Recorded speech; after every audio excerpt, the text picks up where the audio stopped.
For today's ganap, pupunta kami ng Walter para bumili ng avocado at konting groceries na din. Bibili na rin ako ng cake pang monthly milestone niya mamaya.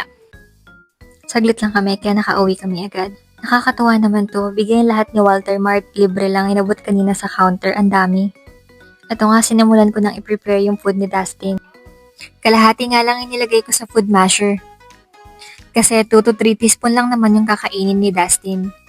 Madami din nga natapos pero konti lang kinuha ko. Inilalagay ko yung silicone bib niya kaso ayaw niya. Ayan na nga lang yung pinalit ko, sana lang hindi magmantsa yung avocado. Avocado nga pala yung suggest ng pedia ni Dustin. Bukod sa naturally soft ito, good source ito ng healthy fats and makakatulong sa brain development and nervous system ni baby. Good source din ito ng folate for healthy cell growth, potassium for muscles and nerves, fiber to support healthy digestions. Meron din itong vitamin C, E, K, and several B vitamins. Happy na happy si Dustin dyan, mukhang nagustuhan niya yung food niya. First solid food niya to, pero parang sanay na siya mag-eat. Tuwang-tuwa nga ako sa batang to habang pinapakain ko, kasi tawa siya ng tawa habang sinusubuan. Ang expectation ko nga sa first solid food niya is magiging messy talaga.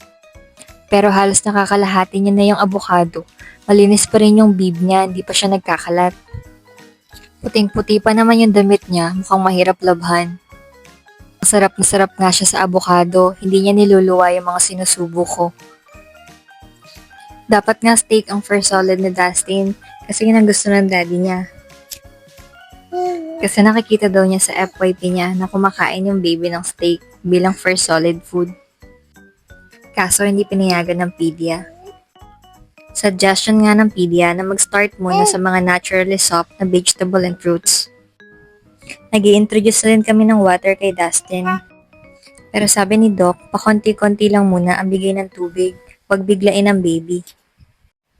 Ayan nga, nagagalit na siya sa akin. Ayaw niya nang mabagal yung subo.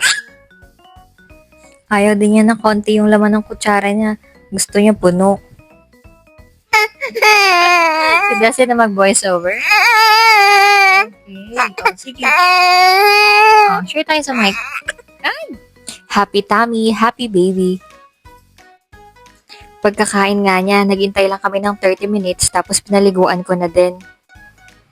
Binihisan ko na siya at nilagay dyan sa sala namin para picturean. Lagi nga yung may ganap kada monthly milestone niya. Pasasalamat na din dahil healthy baby siya at hindi siya nagkakasakit. Happy na naman nga si Dustin. Gustong gusto kasi niya na pinipicturean siya tsaka binibidyohan. Dustin, look at me. Happy birthday to you. Happy birthday to you.